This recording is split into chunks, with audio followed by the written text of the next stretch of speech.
ଦେଖ ତାଙ୍କର 5ଟା ଘଡ଼ି ଆପଣ ଆଣିଛନ୍ତି ସେ କହିଲେ ତାଙ୍କର 5ଟା ଆଣିଛନ୍ତି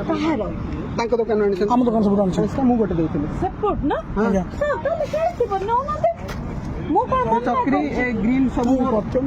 ଆପଣ ଏଇଟା ତ ହଁ ନାଇଁ ନାଇଁ ମୁଁ କହିବା କଥା ଆପଣ ମ୍ୟାଡମ ମିଛ କଥା କଣ ପାଇଁ କହିକି ଏ ଯୋଉ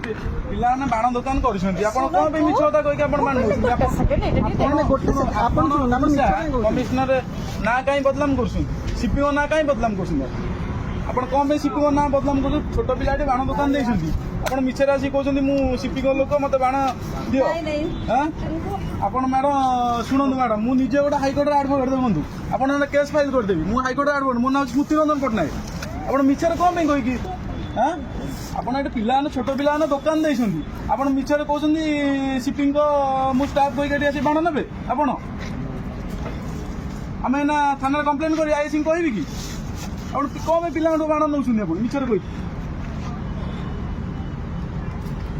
ମ୍ୟାଡମ ସେ ଭୁଲ ଆଉ କରନ୍ତୁନି କଣେ ଆପଣ ବୟସ୍କ ମହିଳା ହେବେ ଆପଣ କଣ ଏମିତି ଭୁଲ ମାଲ କରୁଛନ୍ତି କଣ ଏମିତି କରୁଛନ୍ତି ଆପଣ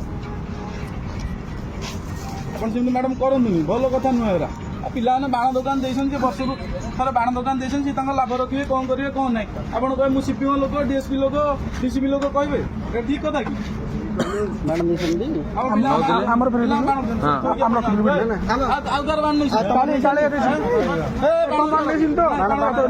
ମ୍ୟାଡମ ଭଲରେ ଛାଡୁଛି ଆପଣ ଯାଆନ୍ତୁ